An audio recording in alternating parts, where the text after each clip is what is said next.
They gained famous for fighting on television, although the actual drama took place later. Les Gold was being rolled by the cameras. His daughter lost $500,000 in a fraud. Ashley left the family's company, and a cast member currently earns $900,000 per year. 15 years after the first year on OnlyFans. When hardcore porn originally broadcast, the reality is revealing the gold at last. Fake scenarios of family feuds and the other actors in a television show in 1998. Richard Dominic, a producer, was, when he was watching the Jerry Springer show, spotted a Detroit-based local ad for it. Included Les Gold, a pawn dealer. Les was brash and had a piercing voice, and an enthusiasm that lingered with you. Nothing happened, but Dominic didn't forget him. Occurred immediately, but it took over 10 years prior to that fleeting TV moment. Into a legitimate program by 2009, when True TV eventually accepted the notion that Gold would bring less cameras into his family's pawn business. Didn't approve of the plan and weren't certain about displaying their lives and their clients on a national television, they continued to press forward. On August 16, 2010, Hardcore Pawn made its debut. 2 million people watched it on its the first night that was the most memorable observed debut in actual television history. The American Jewelry and Loan was a store that it was once well known in Detroit. Opened in the Green 8 Shopping Center in 1978. In 1993, it relocated to a huge, 50,000 square foot site located 8 miles road, with roughly 1,000 people on most days. Entered the venue. The show documented the actual events that took place within. Arguments broke out between irate consumers.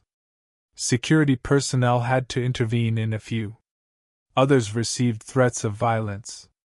All of the screaming that was dragged out was captured. In contrast to Pawn Stars, which centered on peaceful trades and rare items, Hardcore Pawn displayed less actual tension. Gold claimed it was truthful and that he thought the show allowed viewers to see what the pawn shop was similar to a city where emotions were running high and money was tight. That strategy was successful. By June 2013, more than 3 million people were watching the show per episode at the conclusion of Season 6. Millions of people witnessed the conclusion that made it the most viewership in the history of television. It also became the number 1 cable unscripted program during its time slot, Tuesday, but nothing lasts forever. But by 2014, things began to shift. Viewers weren't arriving as in Season 9, the ratings remained. People who were falling started to feel like the show wasn't as authentic as it said. Some scenes appeared to have been fabricated by a critic from. Even the New York Post criticized the authenticity of the Gold family show. Denied everything, but the uncertainty persisted. Concurrently, Rich Pyle, one of the shop's most recognizable faces, departed to present Meltdown, a brand new program on. His departure was also reported by National Geographic, to the impression that the program was beginning to disintegrate behind the scenes. True TV was already organizing a significant change. In May 2013, Chris Lynn took over as he thought the new president of the network. The channel was now overly preoccupied with. He desired a lighter confrontation in. He announced a complete rebranding in April 2014. The new emphasis was on unrealistic comedy.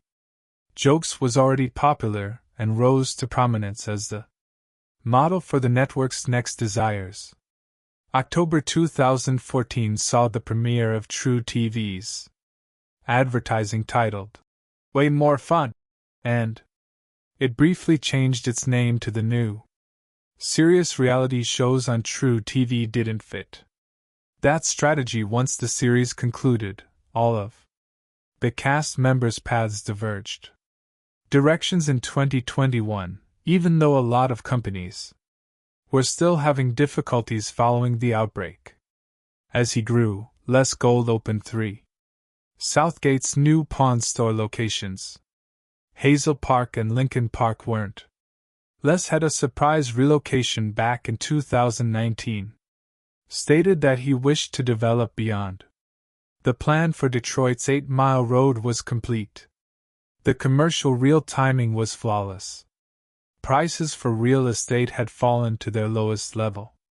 At one point in the decades, property owners were keen to sign contracts with the Southgate, and the hardest transactions were in Lincoln Park. Negotiations took months longer than expected. Didn't assign another person to deal with them.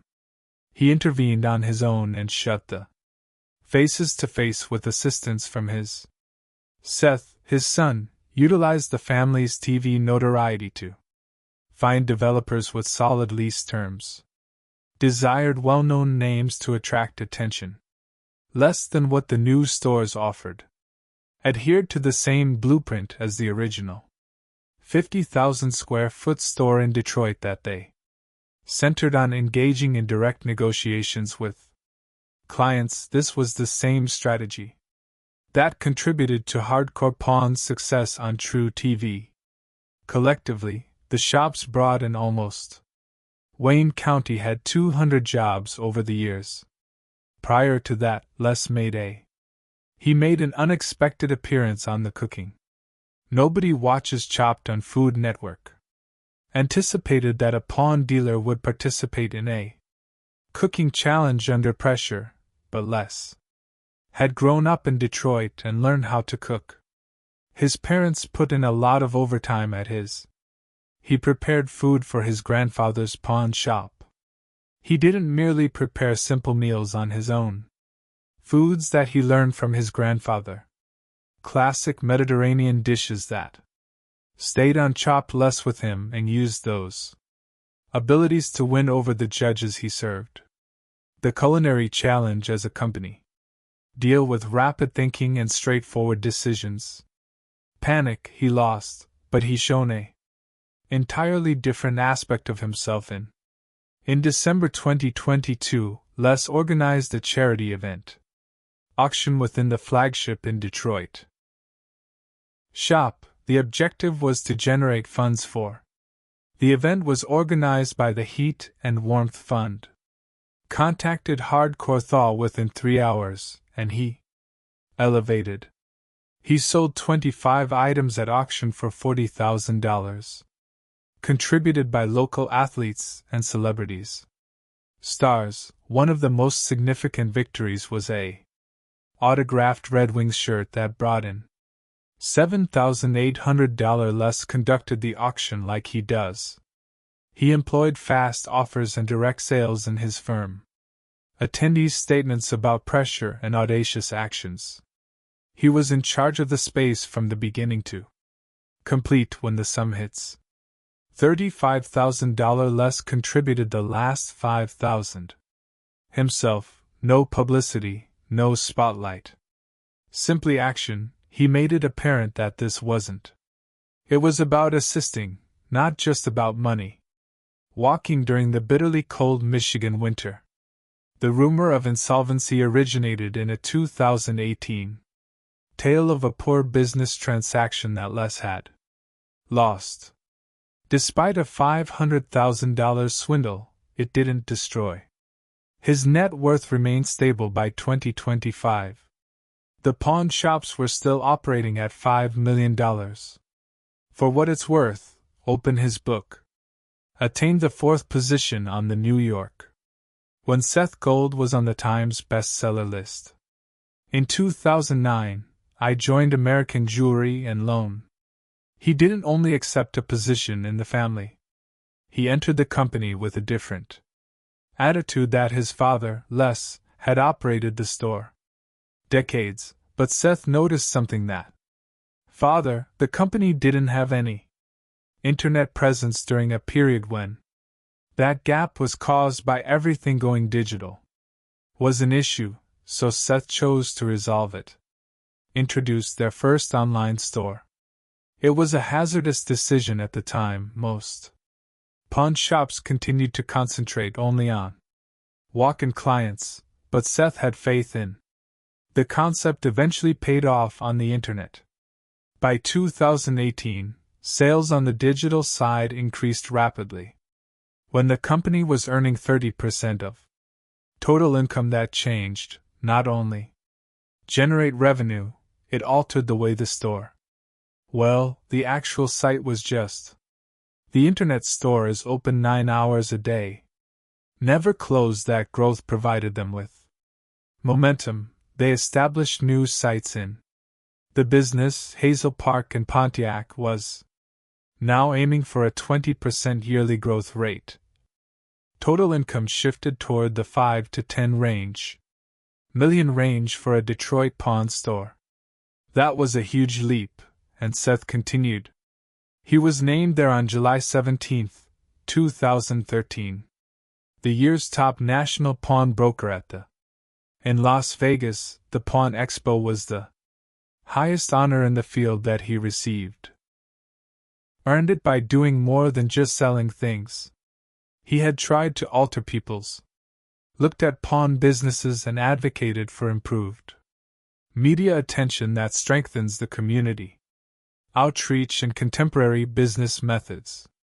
There was another reason why the award was unique. He had also triumphed over his father, Les. In the industry, Gold was a legend, but now Seth was acknowledged as the upcoming. Seth and Stefan linked up in 2014. Kogler to begin a new endeavor. It was a job called Power to the Grid. Program for those with autism. The objective aimed to pair particular skills with actual work. They established a training facility. People were hired within the pawn shop, considering what they were able to do, not just. One of the initial hires resumes. Was Michael Sancho, a graduate of Western Michigan University and powerful proficiency with Photoshop and photography, but he was unable to find consistent employment, so Seth a chance, and Michael's efforts were beneficial. Enhanced their internet listings. That was shrewd business, not charity.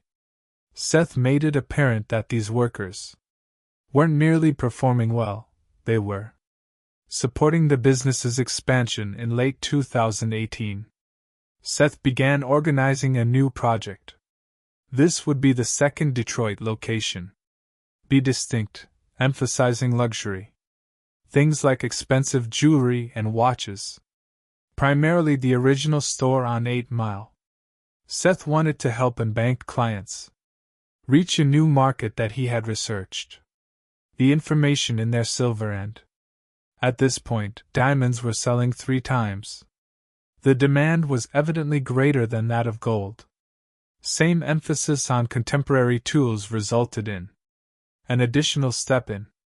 Seth introduced Fast Pawn in 2019.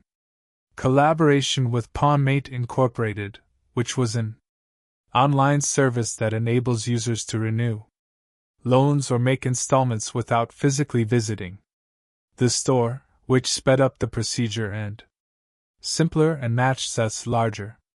His intention was to bring the pawn industry into the future while preserving what initially caused it to work. A member of Hardcore Pawn was Ashley Gold. From the start, the program began on August 16, 2010, and ended on April 6, 2015. Spanning 162 episodes and 9 seasons. Ashley and she worked side by side. Her brother Seth and father Les were at the store, sat between American Jewelry and Loan, within an enormous 150,000 square feet, constructing on Detroit's 8 Mile Road to Viewers, it appeared to be a crazy and quick-paced company full of disputes and transactions, but for Ashley it changed into something quite different.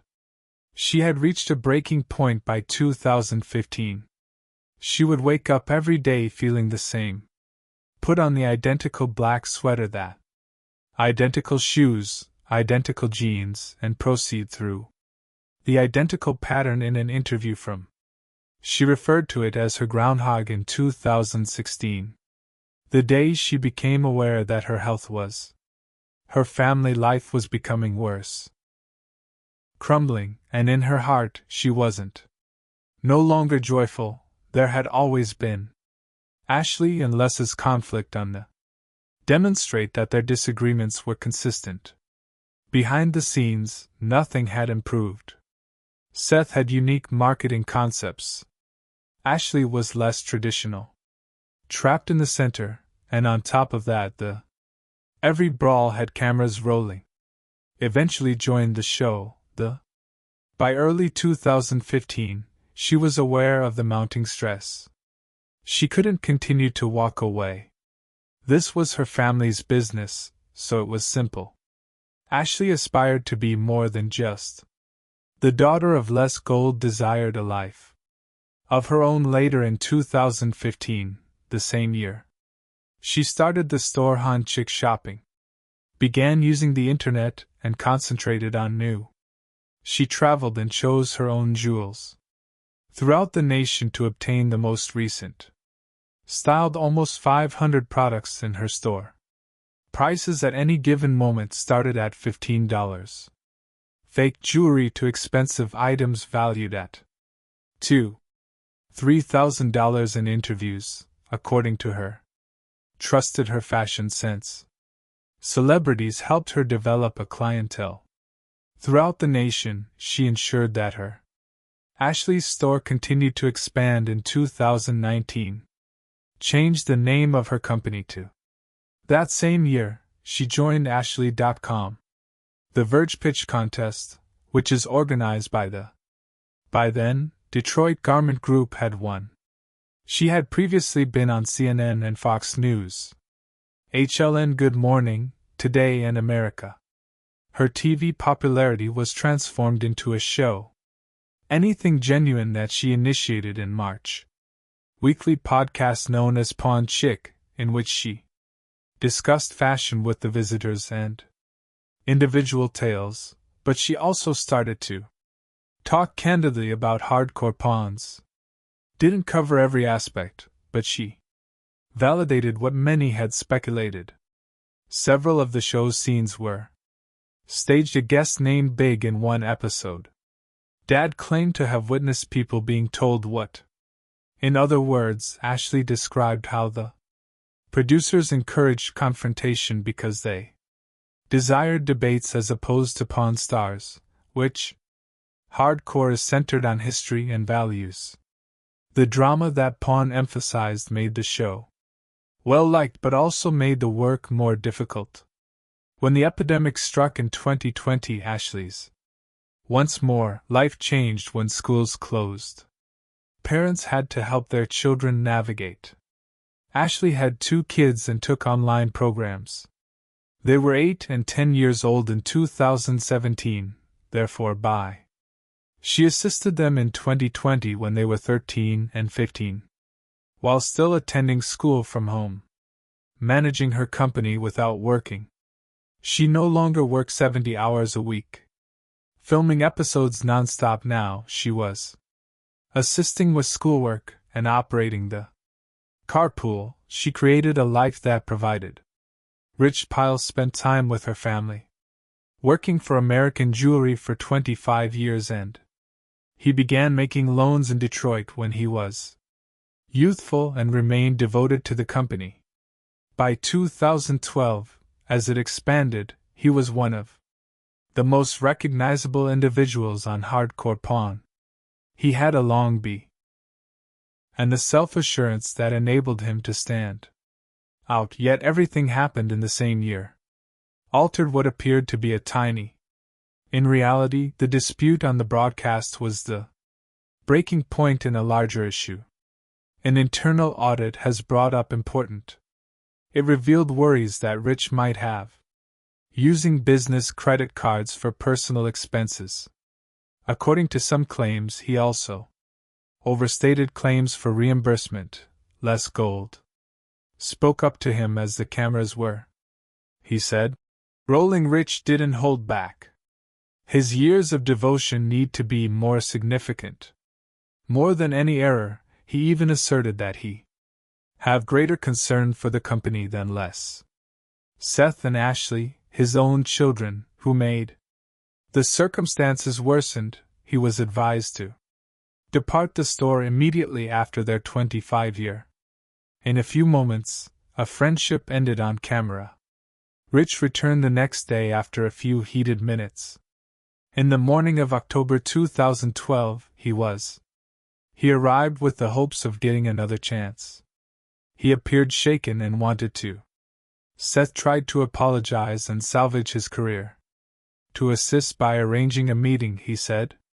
Less, they required the expertise of Rich and the how he interacted with clients, but less wouldn't reconsider, he indicated the audit and stated that the store was unable to accept the risk that the conference concluded under. Rich was gone for 20 minutes from the company, and shortly after that, he was written leaving Detroit and leaving the show. He tried starting a business after moving to Los Angeles. His own gold company, but it didn't. Long time ago, and in 2018, he made in an unexpected turn of events, he hosted a Whole Nation, a program that came after the American Cornhole Association. Rich people across the nation brought the same. From the pawn shop's energy to the he oversaw the ACO zone in cornhole world. Difficulties and sparked enthusiasm at Tracy, his wife, assisted in filming which made it a tiny family business. Feel as though the pawn shop had a lot of money. Discovered a new audience and established a new. Become well known in a sport that most people had never before seen on television. Rich began discussing how things actually put in a lot of behind-the-scenes work on. Without hurting his heart, hardcore pawn contract, he suggested that a large portion of he claimed that producers arranged the drama, searched the area outside the business for customers and provided them with scenarios to perform. They would